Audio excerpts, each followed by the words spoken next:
Jesus Cristo é o Senhor no céu, na terra e Vamos a comenzar un estudio que seguramente nos va a abarcar varios domingos, donde vamos a estudiar por lo menos a grosso modo, de una manera general, no detallada, pero sí lo vamos a hacer. Vamos a estudiar un poco la historia de la iglesia, porque es muy importante que la iglesia en nuestros días conozca las obras de Dios y cómo esa obra de Dios se ha desarrollado a través de los tiempos.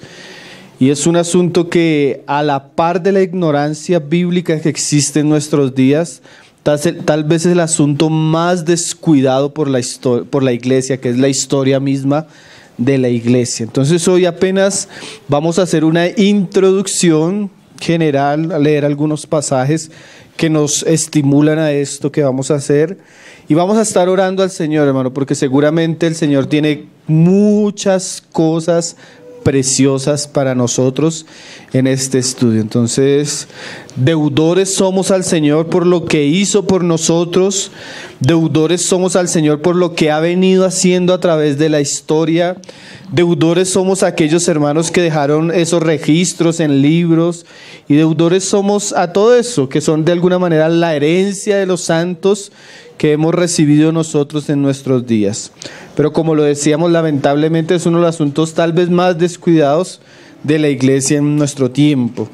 Entonces, bueno, vamos a leer Mateo 16, verso 15. En estos días se estuvo hablando bastante estos pasajes. Y mira lo que decía el Señor Jesús hablando con sus discípulos. Él les hace una pregunta ahí, ¿no?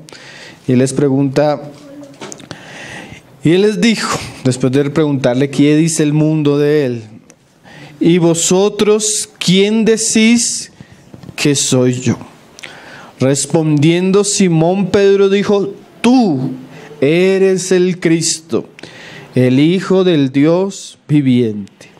Entonces le respondió Jesús: bienaventurado eres Simón, hijo de Jonás, porque no te lo reveló carne ni sangre, sino mi Padre que está en los cielos. Entonces Pedro tiene una revelación de quién es la persona que está delante de él. No era cualquier hombre, era el Hijo del Dios viviente, el Mesías esperado por la nación de Israel. Una vez Pedro tiene esta revelación, ahora el Señor le responde a Pedro y dice: y yo también te digo. O sea que esa revelación que tiene Pedro ahora le va a ser participante de algo que va a ser el Hijo. Y yo también te digo que tú eres Pedro, o sea, una piedra. Y sobre esta roca, ¿cuál era la roca? La gran revelación que acaba de tener Pedro de Cristo sería el fundamento sobre el cual el mismo Cristo dice ahí que edificaré mi iglesia. Entonces, así como el Padre le reveló a Pedro quién era Cristo, así mismo ahora el Hijo le revela a Pedro qué era su obra. Y la obra que ahora Cristo va a comenzar a hacer, que era un misterio escondido para los judíos, era que el Hijo iba a edificarse una casa para sí mismo.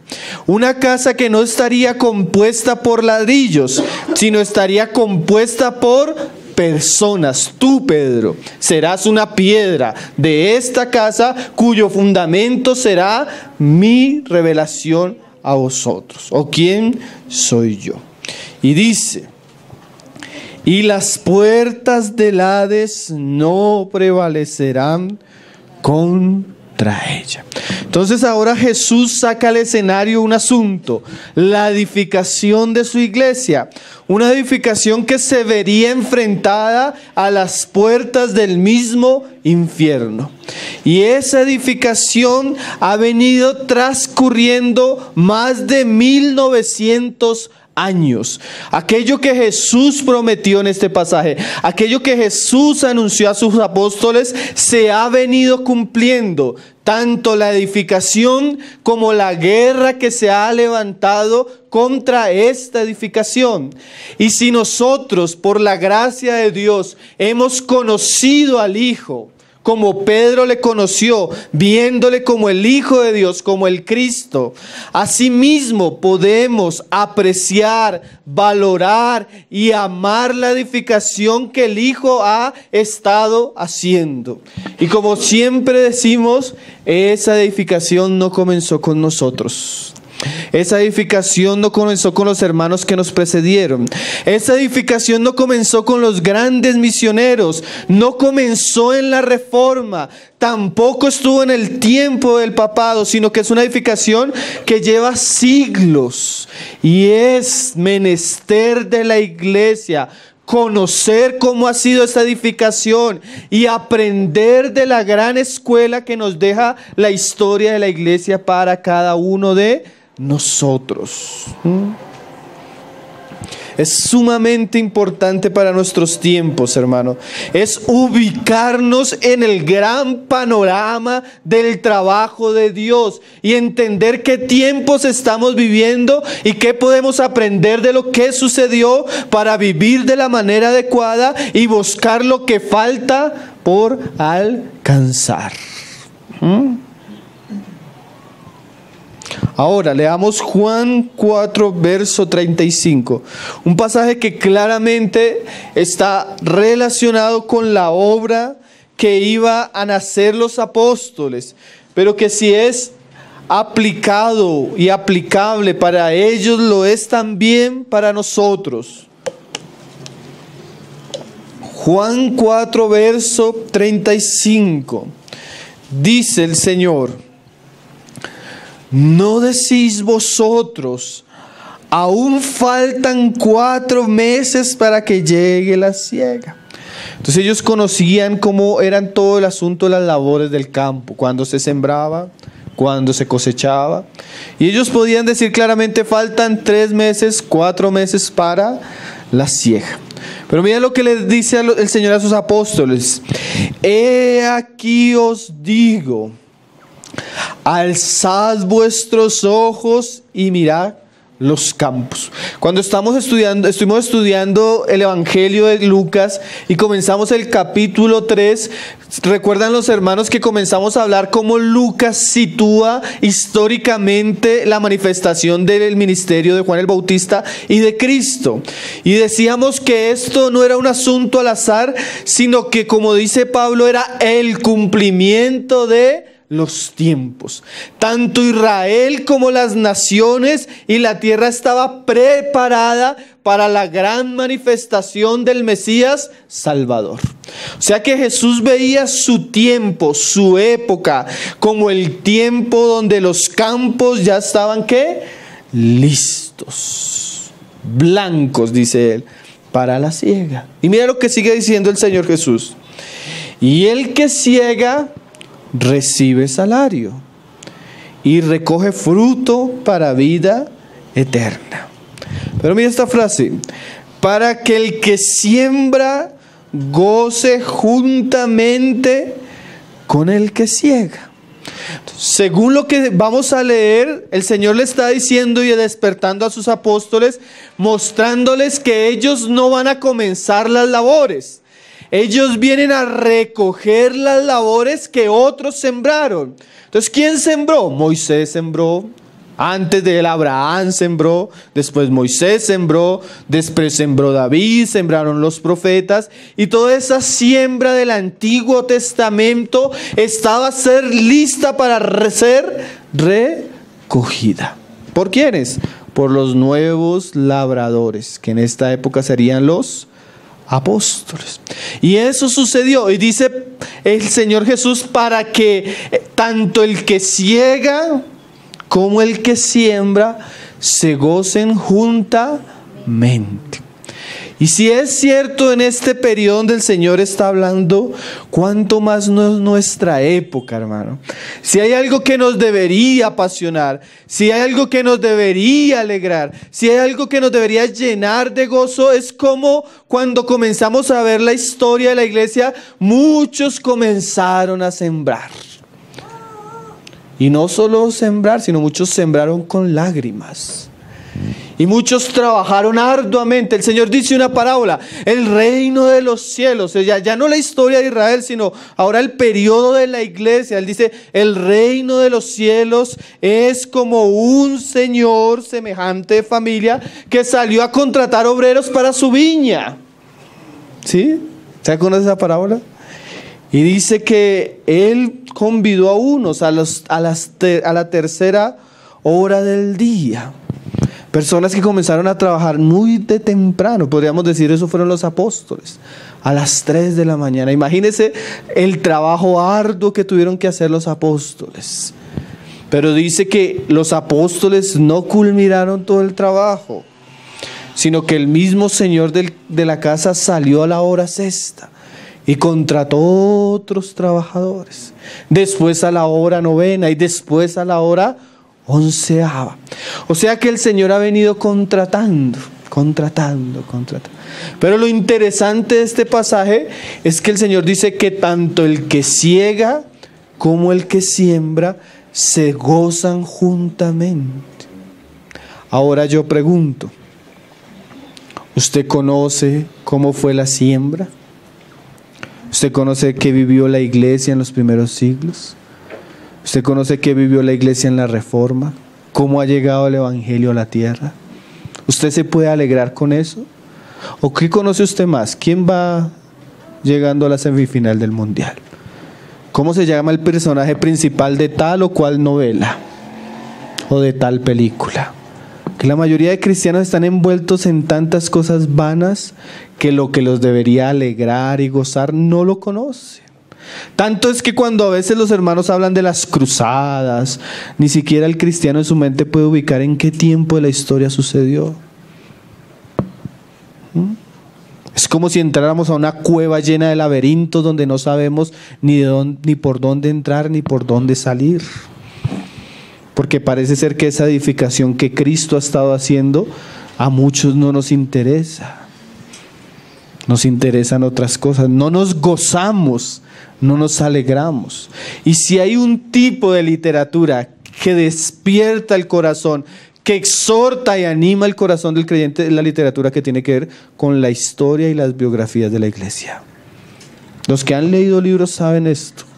No hay un tipo de literatura que lo despierte uno más y lo anime más que la literatura que habla de la historia, de los hechos de Dios, de los grandes personajes del desarrollo de la historia de la iglesia. Si usted ha comenzado a leer ese tipo de literatura, usted sabe cuán bueno, cuán delicioso es sentarnos a alegrar con aquellos que han sembrado desde muy temprano en la mañana.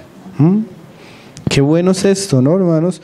Yo pienso que para mí personalmente es un gran desafío, pero también es algo que me llena de mucha alegría, que el Señor nos conceda un tiempo de eso, que el Señor nos ayude, que el Señor nos guíe, que nos fortalezca, para que podamos por lo menos tomar lo mejor de lo que el Señor ha venido haciendo. Y dice ahí el verso 36, y el que ciega recibe salario y recoge fruto para vida eterna, para que el que siembra goce juntamente con él que ciega. O sea, hay un gozo que juntos, aquellos que sembraron, pero ahora aquellos que tal vez van a cegar.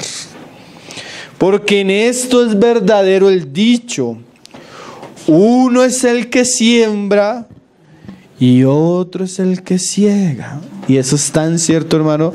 Hermano, aún en cuanto a nuestro sistema doctrinal, todo lo que nosotros creemos como creyentes, aunque todo surge y está fundamentado en la Biblia, ¿a cuántos hombres tenemos que agradecerles, hermanos? Por sus enseñanzas, por su entendimiento de las Escrituras, por su sacrificio, por su anhelo por llevar el Evangelio a otros lugares. ¿Sí? ¿Cuántos han sembrado, hermanos? Y debemos sentarnos a gozarnos juntamente. Y no solo a gozarnos juntamente, seguramente cuando comencemos a estudiar también sentarnos a llorar juntamente con aquellos que llorar, para que la edificación de la iglesia fuera llevado a cabo.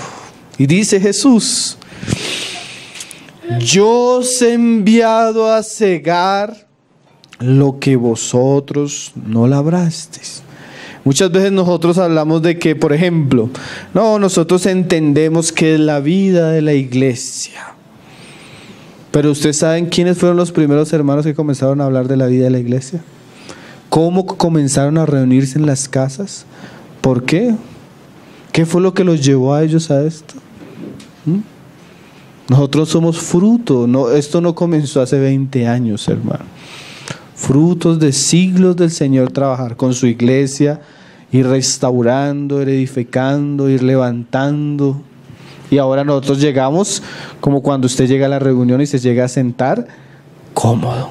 Todo estaba listo, todo estaba preparado. Pero eso no fue de la noche a la mañana. Hubo hombres y mujeres que trabajaron para que nosotros recibiéramos. Mire, levante esa Biblia que usted tiene en su mano. Hubo personas que dieron su vida para que usted tuviera esa Biblia en sus manos. Y a veces no lo sabemos. A veces no sabemos ni siquiera nuestra historia. Entonces es muy importante lo que vamos a hacer, hermanos. Yo os he enviado a cegar lo que vosotros no labrasteis. Otros labraron y vosotros habéis entrado en sus labores.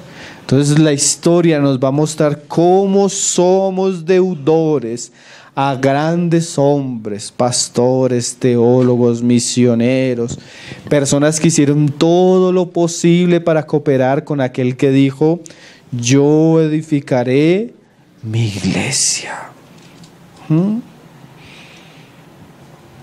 Hermano, ¿por qué es tan importante también? Porque la iglesia es algo, el cristianismo es algo histórico, enraizado en el desenvolvimiento de los tiempos.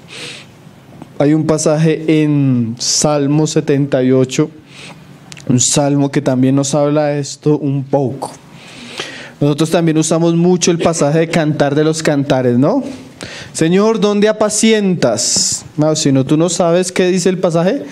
Ve y sigue las huellas del rebaño. El personaje principal, aunque la historia secular no nos lo quiera decir, pero el personaje principal de la historia del mundo es la iglesia, hermano. Toda la historia está íntimamente relacionada con la iglesia, aunque los hombres la quieran mostrar de una manera, porque también la historia es según el historiador. Pero si nosotros vamos a las escrituras, vamos a la palabra y vamos al testimonio de nuestros hermanos, vamos a encontrar las huellas de la iglesia en cada siglo, aún en los siglos más oscuros. Vamos a ver que Dios de todos modos estaba trabajando y llevando a cabo lo que Él había prometido. Mira cómo este salmo, hermano, en otra época, pero el principio sigue siendo el mismo. Es una exhortación a las generaciones a no olvidar la obra que Dios ha venido haciendo. Dice ahí el Salmo 78 desde el verso 1. Como le decía, hoy apenas estamos haciendo una pequeña introducción. Dice: escucha, pueblo mío, mi ley. Inclina vuestro oído a las palabras de mi boca. O sea, el Señor va a hablar y Él demanda que su pueblo que se incline a lo que Él va a hablar. Y Él dice: abriré mi boca en proverbios, hablaré cosas escondidas desde tiempos antiguos. Y mira lo que dice el salmista: las cuales hemos oído y entendido. No solo a veces oír, sino que vamos a oír y vamos a hablar y vamos a procurar entender. Y mira esas frases: que nuestros padres nos las contar. O sea que en Israel se hablaba algo que era muy importante, y eso llegó a ser algo muy, muy importante para Israel, para los judíos, que era la tradición oral. Los padres tenían el deber con sus hijos de contar los hechos de Dios a sus hijos y transmitir a la siguiente generación el conocimiento de Dios para que esta generación no se olvidara de Dios. Eso es una responsabilidad que aún tenemos nosotros como padres. Pero si bien es cierto que nosotros tenemos esa responsabilidad natural en nuestros hogares, también es cierto que nuestra responsabilidad delante de Dios trasciende nuestro hogar y nos hace responsables delante de Dios por nuestra generación. ¿Y cuál es la responsabilidad que Dios le pone a su pueblo en este salmo en relación a la generación? Dice: no las encubrirás a sus hijos. O sea que Dios sabe que es importante que nuestros hijos conozcan las cosas que nuestros padres nos contaron. Y algo trágico, aún si usted comienza a mirar el sistema de educación de nuestra nación, una de las cosas más trágicas que ha sucedido en el sistema educativo es que se quitó la asignatura de historia. ¿Sabe por qué la gente no quiere que sepamos historia?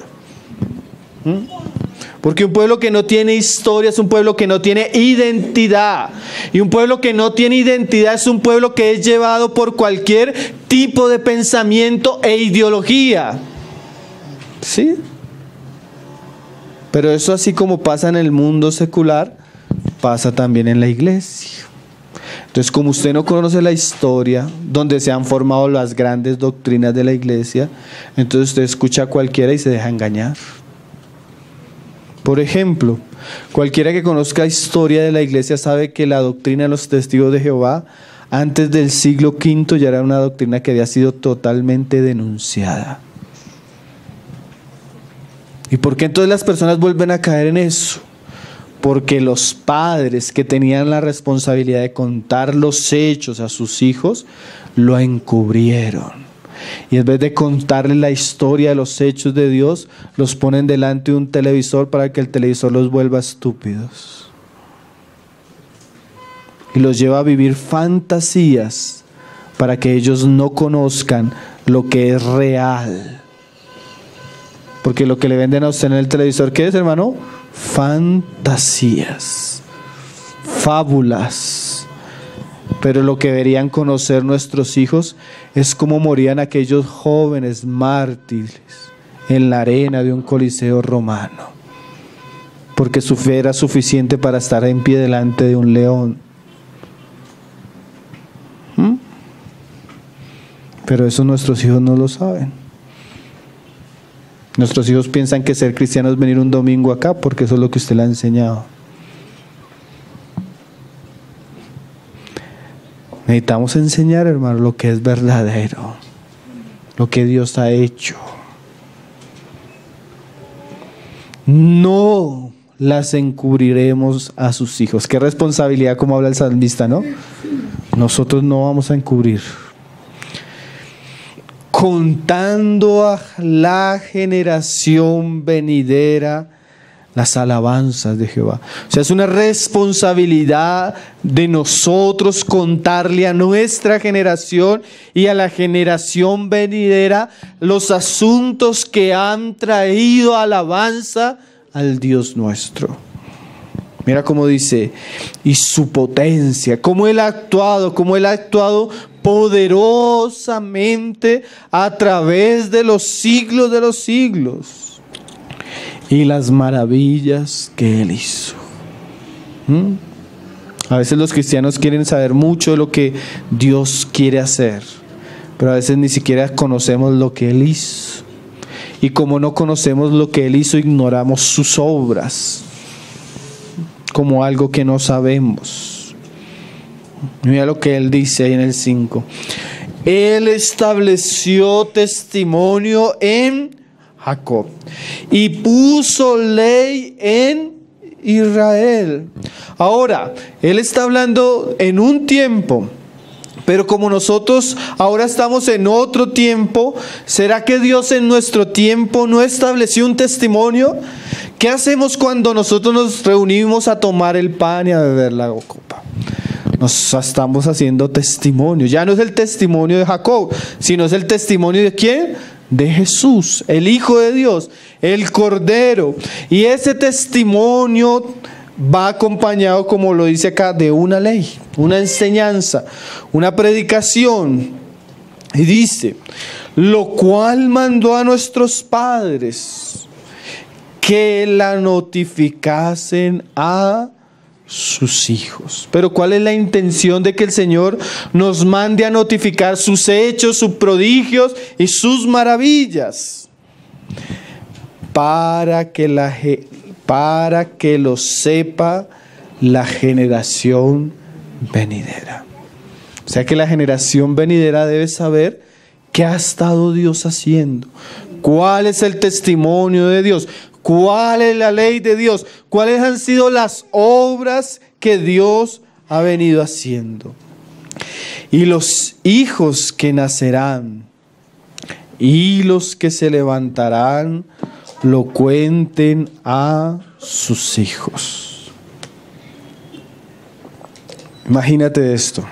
Tanto se ha perdido esto, hermano, que cuando usted estudia la historia de aquellas familias, de aquellas épocas donde hubo avivamiento, las mamás se sentaban con sus hijos y comenzaban a contarle a sus hijos, no la historia de Caperucita, no la historia de los 7 enanitos, no los cuentos de los hermanos Grimm, sino ¿saben cuáles eran las historias que contaban las mamás? Las historias de los misioneros, las grandes conversiones, cómo los misioneros llegaron a China, a India, a Sudamérica, cómo morían. Usted conoce esas historias, usted le ha contado a sus hijos esas historias. El hermano Andrew Murray dice la biografía del hermano que él se sentaba a la mesa a almorzar y tenía libros llenos de biografías y siempre antes de comer con su familia leía cada una de estas biografías, exhortando a sus hijos e hijas, animándolas para la obra de la misión. Y usted mira la vida de los hijos de él, muchos fueron misioneros. Las hijas fueron esposas de misioneros. ¿Por qué? Porque fueron hombres que fueron fieles y contaron a sus hijos y a los hijos de sus hijos las obras de Dios. Pero los padres cristianos hoy, ¿qué hacen, hermano? Le ponen la camiseta de la selección y lo ponen a ver el partido. Y eso también, como decía José Luis, eso es discipulado. Porque usted lo está discipulando para el mundo o para Cristo. Para que ame y se alegre en las fantasías de este mundo, o para que afirme su corazón en los hechos gloriosos de Dios. Señor nos ayude, porque a veces los hermanos piensan que es un asunto intelectual. No, es que el hermano tal recuerda nombres, recuerda lugares. Eso es para los que... Ay, hermanos, eso muestra la pobreza que tiene nuestra iglesia en relación al conocimiento de Dios y sus obras. Para que lo sepan la generación venidera y los hijos que nacerán y los que se levantarán lo cuenten a sus hijos. ¿Cuál es el fin? A fin de que pongan en Dios su confianza. Miren lo importante, porque cuando usted comienza a narrarle a los hermanos cómo Dios ha actuado, actuó y actuará, porque Él es el mismo, ¿no? Ayer, hoy, por los siglos, la fe de los creyentes comienza a llenarse ¿de qué? De paciencia, de fe, de esperanza. Cuando usted comienza a ver aún, en estos días que los hermanos veían la película esta de Pablo, y usted comienza a ver como un pueblo en medio de una persecución tan terrible, y eran cristianos sólidos. Y usted deja de venir porque la hermanita lo saludó mal. Es una vergüenza, hermano. Es una vergüenza el cristianismo que nosotros tenemos cuando nos vemos a la luz de otros hermanos. Es un cristianismo Con razón de Jesús dijo, ni sois fríos ni sois calientes, sois tibios, provocan vómito. Porque cuando usted mira esos historias, esos cristianos antiguos, esos sí eran verdaderos cristianos, hermano. Personas que vivieron bajo persecución, personas que vivieron bajo opresión, personas que vivieron en pobreza y aún así tenían un cristianismo firme. Ahí comenzamos a avergonzarnos a nosotros y ver el poder de Dios en otros. Y eso nos llena de confianza. Dice ahí. Y no se olviden de las obras de Dios. Esa frase, no se olviden. Pero a veces es tan vano a veces nuestro cristianismo que ni las conocemos, hermanos. ¿Cómo podemos olvidar algo que ni conocemos? Mas es nuestra responsabilidad que aquellas cosas que están ahí en el baúl de los tesoros de la iglesia sean sacadas. Cosas antiguas y cosas viejas que Dios ha estado haciendo. Y las cosas nuevas también. Dice, y mira que esto tiene un objetivo también muy importante, hermano. La historia de la iglesia, tanto bíblica como la historia que se desarrolló después de los apóstoles y el tiempo de la iglesia primitiva, tiene un fin, dice ahí. Y no sean, ¿qué? Como sus padres. O sea que conocer también es una exhortación para que no caigamos en aquellas cosas que también la iglesia cayó. Porque también la iglesia, así como tiene capítulos gloriosos, también tiene épocas lamentables, de las cuales también podemos aprender. ¿Para qué? Para no caer en ellas. Una vez escuchando un estudio acerca de la historia de la iglesia, un hermano hacía una breve panorama de los papas y de las doctrinas del catolicismo romano. Y él concluyendo decía, y lo peor es que las prácticas que condujeron al cristianismo al papado se están repitiendo hoy en las grandes denominaciones. Cada denominación tiene su papa y su clérigo.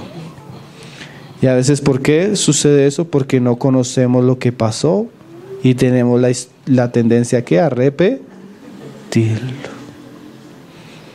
Para que no hagamos lo mismo. Generación contumaz y rebelde. Generación que no dispuso su corazón. O sea que cuando comencemos a estudiar la decadencia y los tiempos de oscuridad de la iglesia, ¿qué vamos a ver? Una generación que en su corazón no quiso, no se dispuso, ni fue fiel para con Dios, su espíritu. Entonces la historia también es una gran instructora nuestra. ¿Para qué? Para que no caigamos en cosas semejantes.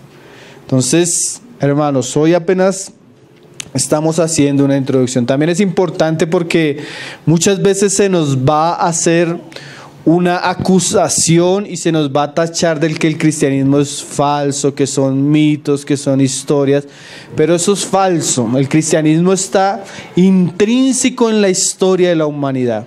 Entonces, conocer la historia de la iglesia es conocer la evidencia del trabajo de Dios que nadie puede negar, porque está incrustado en las raíces y en el árbol que ha edificado el hombre a través de los tiempos.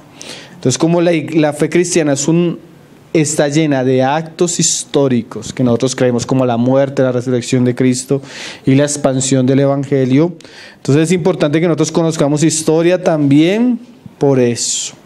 Ver la obra de Dios. Podemos leer Eclesiastés 3, verso 14. He entendido que todo lo que Dios hace será perpetuo. Qué bueno poder entender lo que Dios hace. Y no solo entender lo que Dios hace, sino el carácter o el valor de lo que Dios hace. Aquí dice Salomón que lo que Dios hace es ¿qué? Perpetuo. Sobre aquello no se añadirá, ni de ello se disminuirá. O sea, lo que Dios hizo es perpetuo. No necesitamos añadirle ni quitarle, pero sí necesitamos entender lo que Dios ha hecho. ¿Para qué? Y lo hace Dios para que delante de Él teman los hombres. También es un asunto muy importante cuando usted estudia la historia, no solo bíblica, también la historia bíblica, pero también la historia de la iglesia. Ver lo que Dios hace y que los hombres y nosotros como hombres debamos temer. 1 Corintios 10:11. Decía un hermano, y es cierto, hermano, generalmente el olvido, la falta de memoria o la falta de contar los hechos de Dios asocia a una generación a la apostasía. Y eso es muy cierto, hermano, como lo venimos diciendo. Cuando la generación olvida, cuando la generación no conoce o cuando la generación es descuidada a lo que Dios ha dicho, generalmente esa generación está asociada con la apostasía. Siempre la iglesia, el pueblo de Israel, por las Escrituras, era llamado a recordar y a ser alentado por la obra de Dios fiel a través de los hechos históricos y a través de las promesas a través de los siglos. 1 Corintios, Pablo habla acerca de estas cosas, 10:11. Y estas cosas, claro, Pablo está narrando los hechos de Israel, pero no solo los hechos de Israel, los hechos de la iglesia también acontecieron como ejemplo. Y aunque no están escritos muchos en el texto bíblico, sí la historia los deja para nosotros, para amonestarnos a nosotros, a quienes han alcanzado los fines de los siglos. Así que el que piensa estar firme, mire que no caiga. Entonces muchas de las cosas que Dios ha dejado que podemos recordar, nombrar, tal vez, como les decía, no va a ser detallado, pero por lo menos entender a grosso modo nos va a enseñar mucho, hermano. Y también, como dice 2 de Pedro 2, verso 1, conocer un poco la historia, los falsos profetas, los herejes de la historia de la iglesia, la actitud de la iglesia en relación a las doctrinas, cómo se constituyó el canon, cómo los cristianos primitivos se enfrentaron a los herejes, qué escribieron. Todo eso es muy bueno, hermano, porque eso nos va a enseñar bastante. Por ejemplo, hablaba con un hermano de ese discurso de que los cristianos debemos ser tolerantes y ese falso discurso del amor que todo lo tolera. Entonces me decía el hermano, eso solo lo dice una persona que no conoce la historia de la iglesia. Me dice a él, cuando usted lee la literatura del segundo siglo, tercer siglo de los cristianos, casi todos los libros se llamaban contra Marción, contra fulano, contra sutano, contra sutano. ¿Cómo así? Los cristianos se levantaron para defender la fe y eso era contra el que fuera, porque la verdad no es negociable. Entonces, aunque ellos no conocían el término, los primeros padres de la iglesia prácticamente eran puros apologistas. Lo escribieron para defender la fe. O sea, ellos no toleraban el error, no toleraban el engaño, no toleraban el falso profeta. Es más, los libros tienen el nombre del falso profeta, contra Marción. Pero nuestra día la iglesia dice, no hay que herir a las personas, no hay que ofender, no hay que hablar con nombres, no hay que... Por eso es una iglesia llena de herejías y de falsos maestros. Pero que no conocemos cómo actuaron los primeros cristianos. Entonces el estudio de la iglesia también nos preserva de divisiones y herejías que han surgido y que la iglesia ha prevalecido, porque las puertas del Hades que se han levantado, pero no prevalecerán, ni han prevalecido. Siempre la verdad, a pesar de que ha sido puesta a prueba, ha salido como ¿qué? Como el oro, acrisolada como la plata, más preciosa, más pura, más gloriosa. Amén.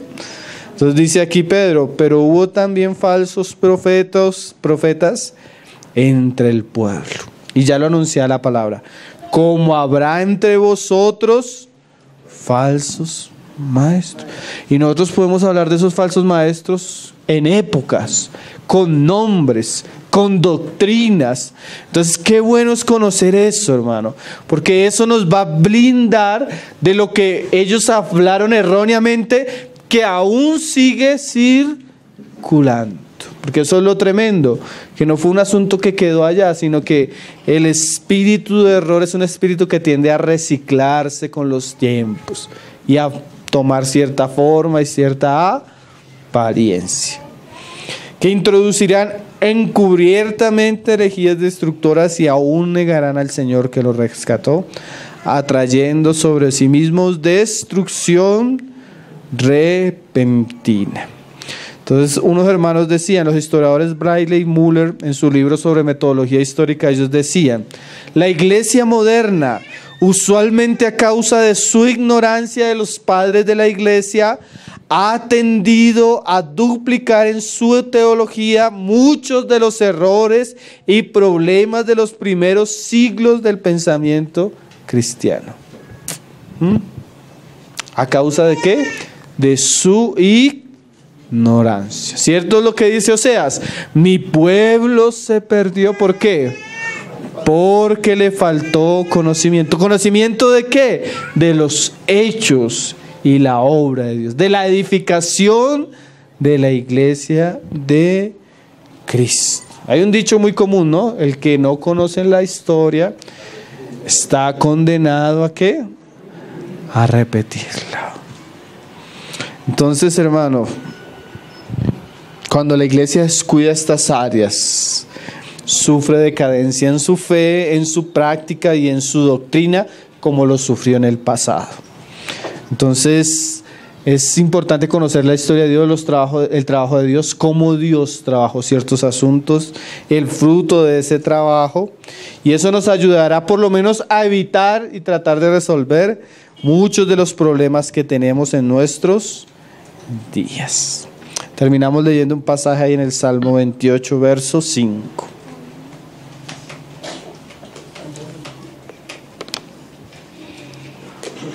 Los hermanos en Brasil, un hermano usaba una frase que o la iglesia o la historia es nuestra tutora, o ella va a ser el hueco donde vamos a caer. Entonces, que la historia de la obra de Dios sea una fuerte exhortación para nosotros, hermanos, para nuestros tiempos y para nuestra vida. Mire lo que dice el Señor de Israel.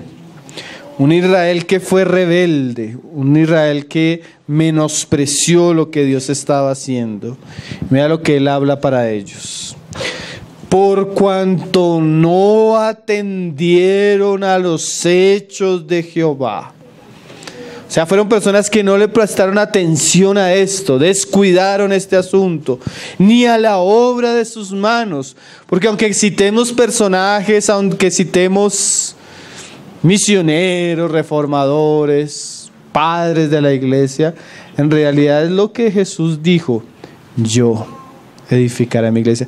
Porque en vano estos hombres hubieran trabajado si Cristo no hubiera edificado. Entonces, detrás de la historia de la iglesia vamos a ver a Cristo edificando su iglesia. Pero ¿qué pasa con el pueblo que no atiende a los hechos ni a la obra de sus manos?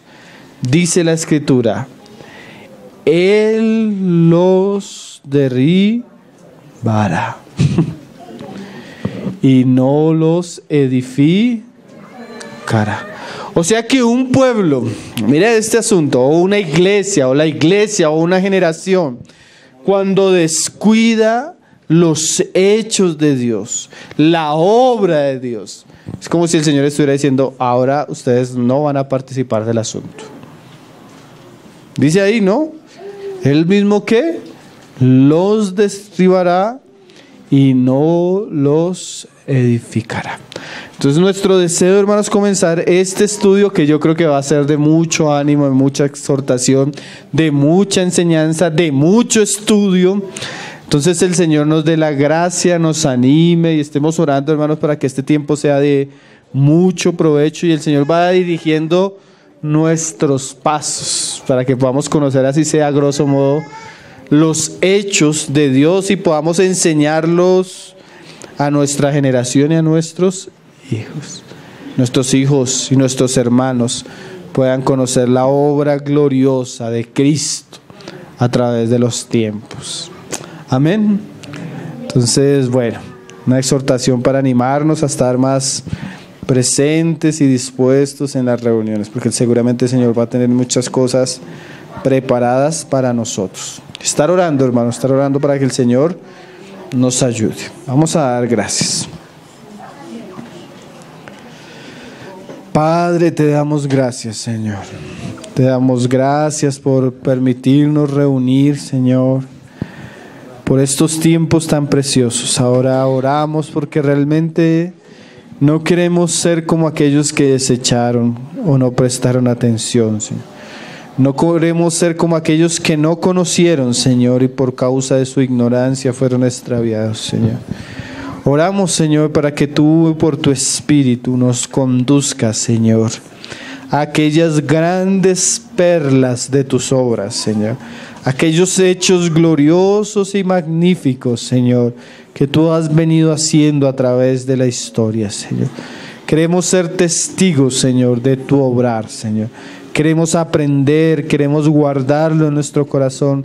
Queremos que tú nos transformes, Señor, y ser alentados y animados por tu Espíritu y por tu palabra, Señor, para conocer, Señor, lo que tú has venido haciendo. Señor, reconocemos nuestra incapacidad, reconocemos nuestra falta, Señor, tal vez de conocimiento en muchas cosas, nuestra debilidad, Señor. Aún reconocemos la apatía de muchos, Señor, la mundanidad que inunda a veces tu iglesia en nuestros días, Señor, el descuido de muchos, Señor, y pedimos perdón por eso, Señor. Pero ten misericordia de nosotros, Señor, a pesar de nosotros, Señor. Hazlo para gloria de tu nombre, Señor. Hazlo para alabanza de tu Hijo, Padre. Y hazlo para aquellos que son fieles en medio de tu pueblo, que quieren conocerte, que quieren entenderte y que quieren seguirte, Señor. Bendice tu palabra, Señor, y que ella no caiga en tierra, Señor, sino que ella dé el fruto por el cual tú la envías, Señor. Y tú seas glorificado, Padre. Te lo pedimos, Señor, en el nombre glorioso de tu Hijo Jesucristo, Señor. Amén, Señor.